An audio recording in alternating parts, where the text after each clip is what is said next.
Ladies and gentlemen, my name is Dandruff, and I'm here to inform you today.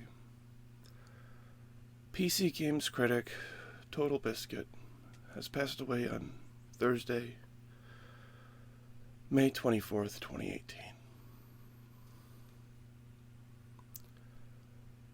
Before we talk about remembering him and a couple other things, I wanna apologize because I have not been able to do my job in the last couple days. I've been struggling with this a lot.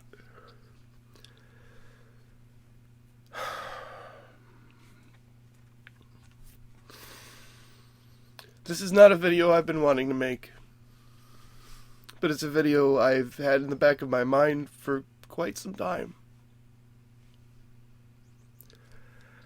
And I know this is coming late, but I need to do this because this is my job.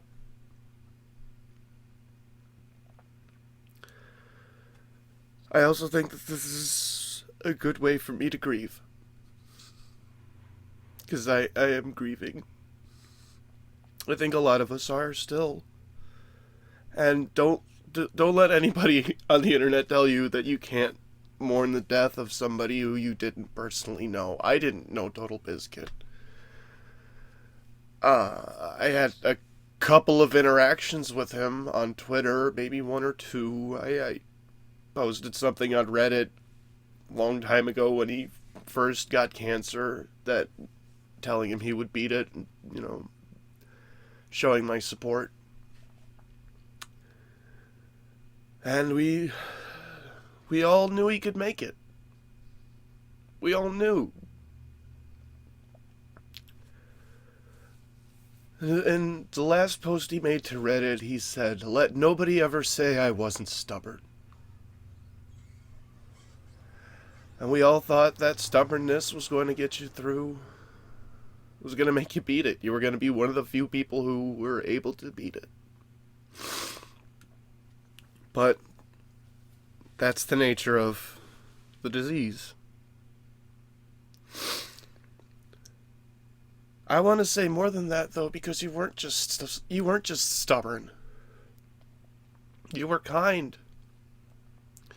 You were compassionate. You were so knowledgeable about video games. So knowledgeable about things in general.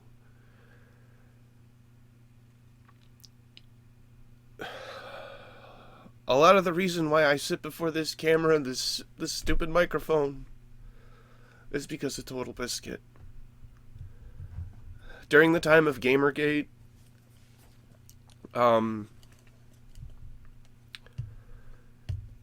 I wanted to create a form of games media, games journalism. I'm not a journalist. But I wanted to create a form of that people could trust, because a lot of people couldn't trust the media at the time because of Gamergate. And it was TB who showed me who his channel was a single person making his way up to 2 million subs. That's incredible. I figured, why couldn't I do the same? Look where I'm at now. And again, that's why I haven't been able to work in the last couple days, is because I've been so just rocked to the core from this.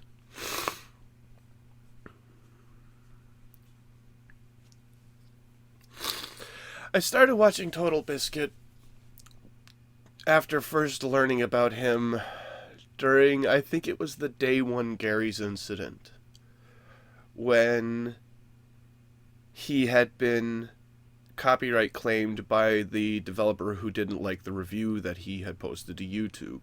I was a big Redditor at the time. I was really into Reddit. Just had started getting back into PC gaming. was really, really into Kerbal Space Program at the time. And I, big surprise, right? And I came across this games critic who had been claimed, and he was just writing critiques about a game, and I took a look at the game, and it looked like crap. And then I started watching his reviews, and I loved how in-depth he was. I loved that he went to the options menu as the first thing. You have no idea how important that was to me, that he would check out the options for a PC game.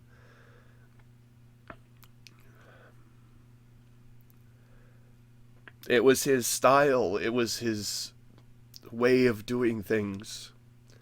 It was so impressive to me that for the most part, all of his critiques, all of his reviews were done in one take.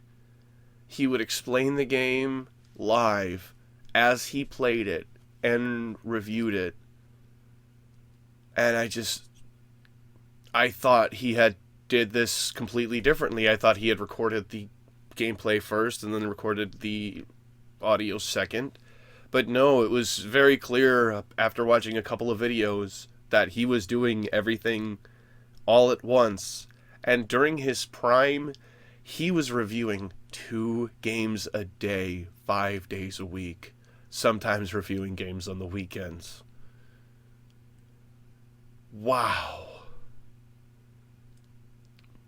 I can't imagine trying to put in that much work. And this is coming from somebody who puts 8 to 10 hours a day into a 5 to 8 minute show.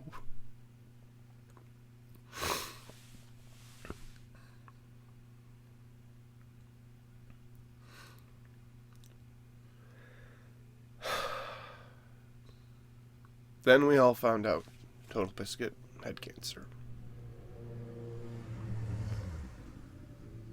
And I can't say it was just all downhill from there. There was a point where he was diagnosed with colon cancer, but he did beat that. He beat colon cancer. But it ended up spreading to his liver, where it became inoperable and eventually took its toll.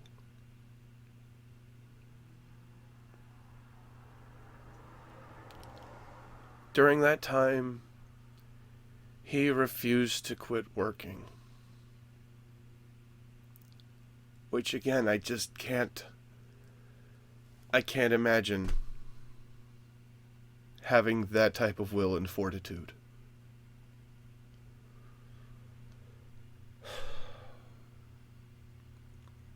He kept doing co-optional podcast up until, I believe, 2 weeks prior to last Thursday. Many people were so taken back by this because his podcast did upload a couple of hours before the news was broke. But I knowing how YouTube works, that video was scheduled to go up.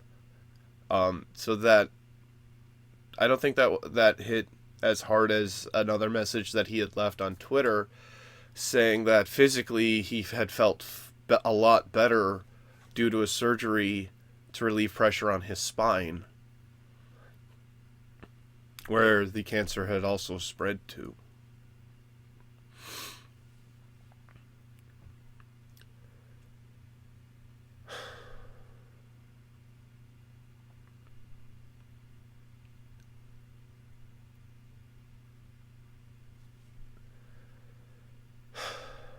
I don't know really what else to say.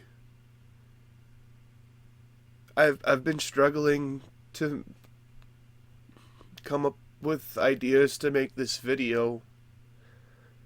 I didn't want to script it to make it seem disingenuous. I wanted. I'm not gonna monetize this. Obviously, I don't want to monetize this. Anybody who says that I did, stop. Also, I am aware of a certain article that's out, and my best advice is to not pay any attention to somebody who's trying to take advantage of the death of somebody else. So, just don't pay that person any attention. Don't pay them no mind.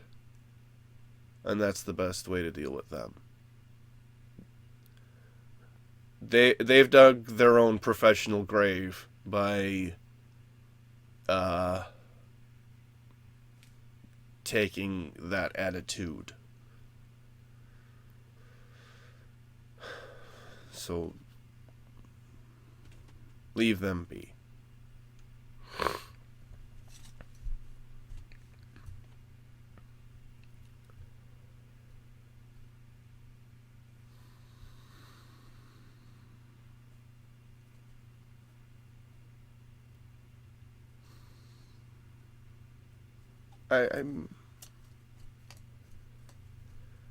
I can't believe it was so quick.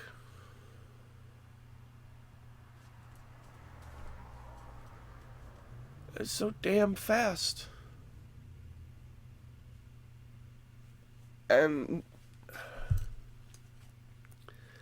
maybe that's the way that social media works because of him able to talk to the public up until a couple of days before he passed.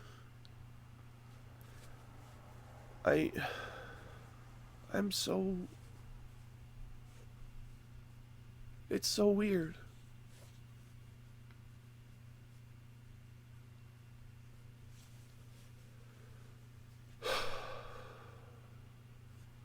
I look forward to Jenna taking over the Co-optional podcast. I really hope that that works out well.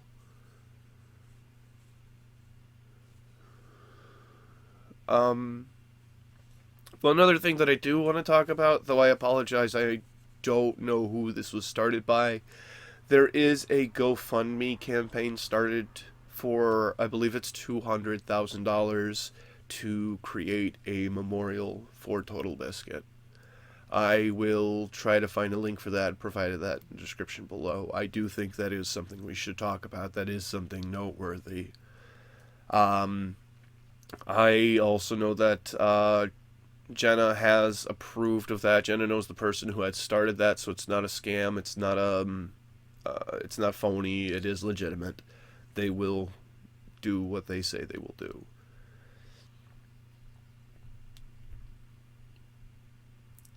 I think it's so funny too. It's so weird. One funny thing is, Jenna had tweeted that up until he was slipping into a haptic coma. I don't know what that is. I haven't looked that up. But as he was slipping into a haptic coma, he was still complaining about Fortnite, or he was reviewing and talking about Fortnite. Which just shows you how damn passionate that man was.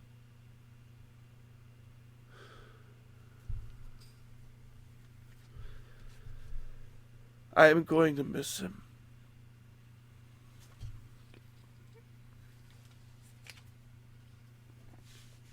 And he will continue to be an inspiration to this show.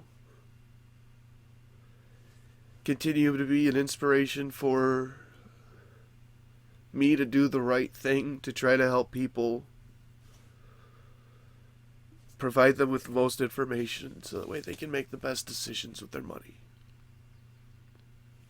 That's what he tried to do. That's what I try to take after from him.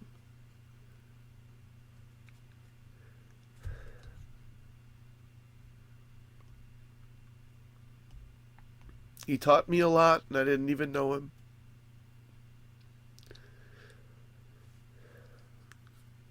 going to try to continue that on.